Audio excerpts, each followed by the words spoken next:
What's up, Hood News peeps? How are you guys doing? I've got Cory Roth here, one of my sponsors. Hey, what's up, Cory? How are you doing? I'm doing great. How are you? Good, good. This is Cory Roth with the Cory Roth Law Firm, the Hood News lawyer. You guys know him already. He's made, a few features here and there on the Hood News. We're going to wait for some of you guys to hop on because today we're going to talk about bad company. I mean, just like this is the gist of it. He's going to talk to us about, how important it is having an attorney when you find yourself in a jam because you might be innocent, but you're just around the wrong people at the right time. Right, friend? You get a lot of those kind of stories, right? Like a lot of those cases. It happens for sure. Yeah. What's a recent story like like a similar situation where somebody's at the wrong place at the wrong time with the wrong company, where you have to defend them from a case?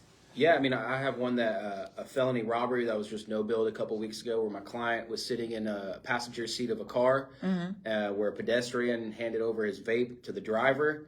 The driver hit the gas when the light turned green, and the pedestrian jumped in the car to try to get back his vape. What? He gets shoved out of the car, goes home. His dad asks why he's all bruised up, and he says, well, some kids tried stealing my phone. And my client ends up getting charged with robbery. Oh, no. Literally just sitting in between the two parties. Listen, a kid was in the middle. He was the passenger.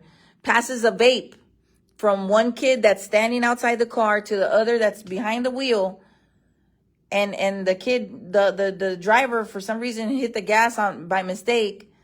And now they're facing robbery charges. He's charged with robbery, facing 2 to 20, just for being at the wrong place at the wrong time for a situation that was really a misunderstanding. Right. And we got that case dismissed with a grand jury no bill. But it's just the most recent example of mine of somebody being in the wrong place, the wrong time, right, in the wrong situation. Right. And so how did they go about because the kid initially, the accuser said that they stole his phone, but really it was a vape pen because he didn't want to get in trouble with his parents. I'm thinking like something along the line. How did you go about proving and getting this kid no billed? So my first question is, if there was a phone that was stolen, where is it? What happened to it? Is he in possession of it? Is he not in possession of it? Did it get damaged in the fight, run over by a car? Right. And there were no answers to those questions. It was that the kid still had his phone. Wow. So in my mind, that just, corroborated the story that I thought of the theory that this wasn't about a phone. This was about a kid wanting to stay out of trouble in his own house. And so he made a false accusation. And it happens all the time. Yeah. I want to ask you, Cory, can you explain what the law says about being present at the scene of a crime? And I guess like the question is, what does it legally mean to be just present and not actively involved? So mere presence is not enough to convict somebody. It's not enough to convict somebody, but it might be enough to charge you. Right. Most often I see this in gun and drug cases, right? Where you're in a car where there's a gun or a drug, and it's the gun or the drug are illegal for one reason or another. Mere presence is insufficient to convict. So the state has to prove affirmative links, other ways to connect you to the drugs or the gun. Right. It gets more complicated if it's an assault or a robbery or a burglary or a murder or something like that. Because while mere presence might not be enough, it's really easy to say, oh, there's more than mere presence. They were the getaway driver, or it was his plan, or he was the distraction, right, or he handed me the gun. Dang. It can escalate quickly. Yeah, you guys see this stuff, and like we post a lot of cases, a lot of stories, and sometimes we don't get the updates, and then later I find out like, hey, so-and-so was no billed, or they didn't even charge that person.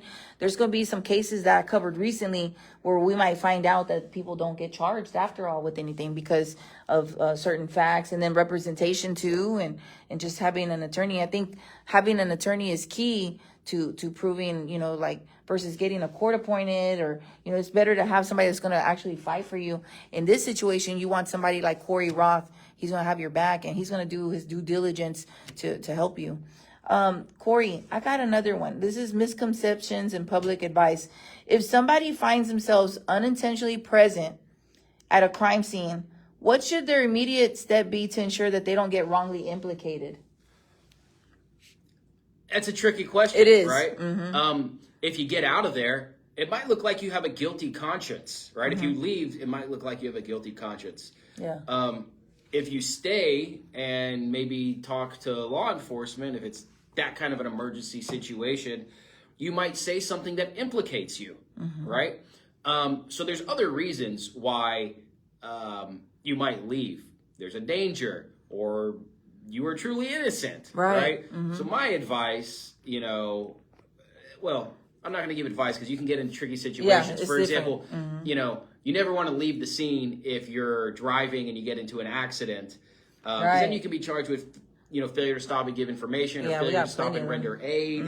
So I'm not going to, advise you to do one thing or another. But it's always good to speak with an attorney before you speak with law enforcement, because things in your own mind that might seem subjectively totally innocent, subjectively to a cop, will be indicative of guilt. Right.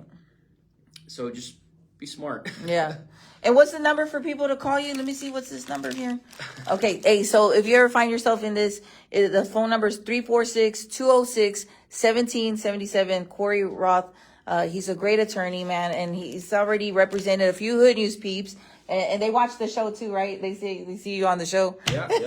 I got a call after a commercial 2 weeks ago. You're definitely reaching the people. Oh, that's so cool, man. That's what's up.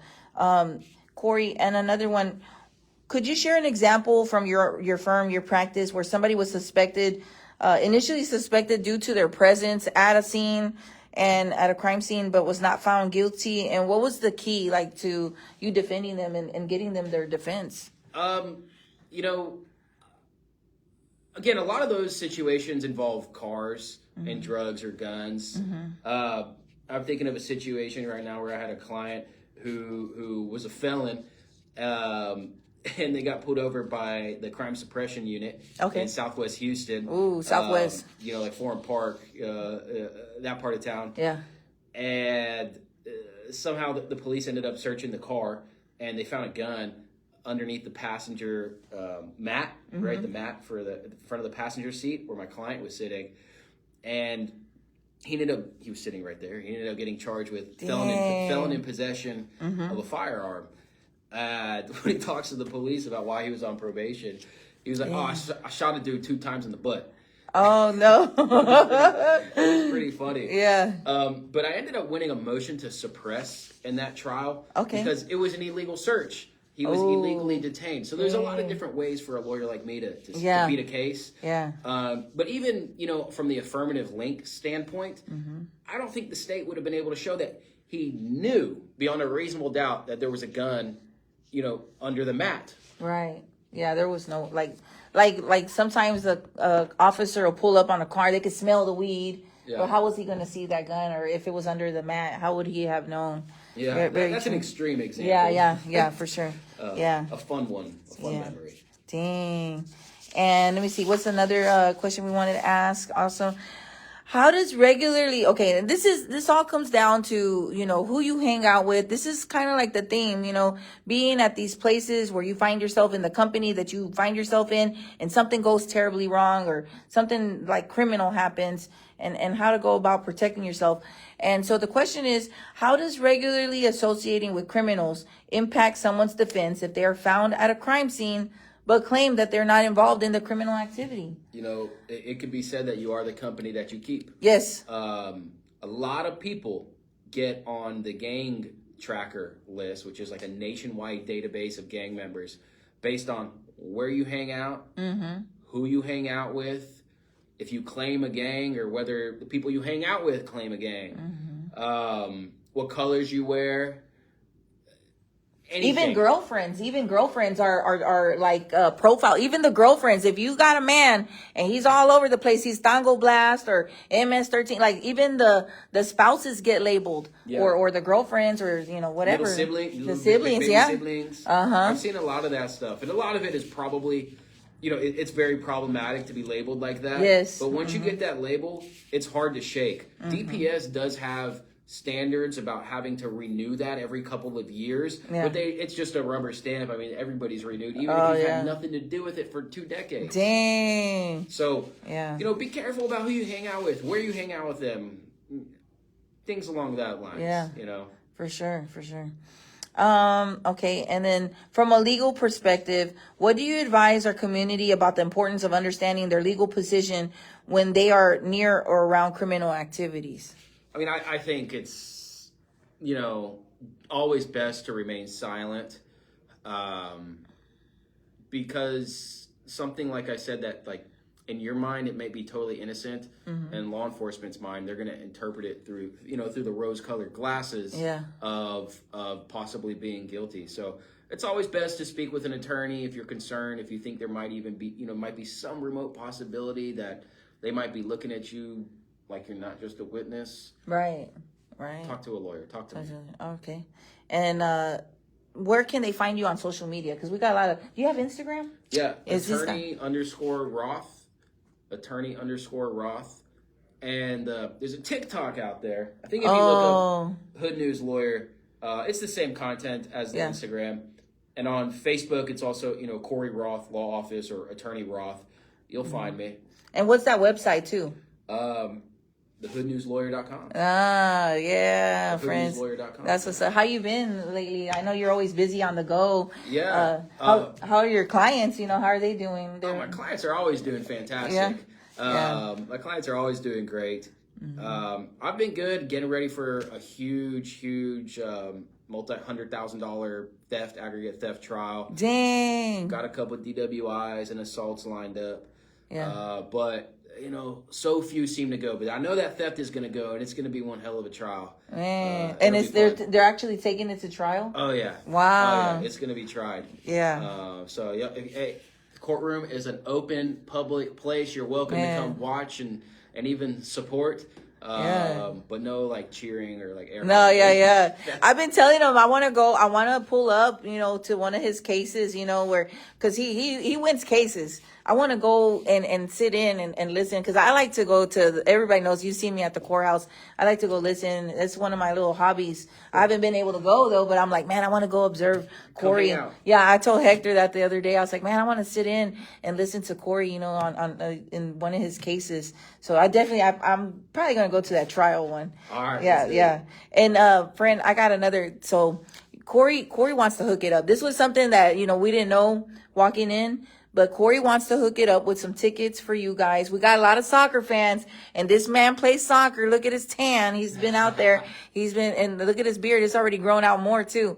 What game is it that you want to hook it up with? Yeah, I've got a couple tickets. I'd like to give away for the Mexico versus Jamaica Copa America game at NRG Stadium. Okay.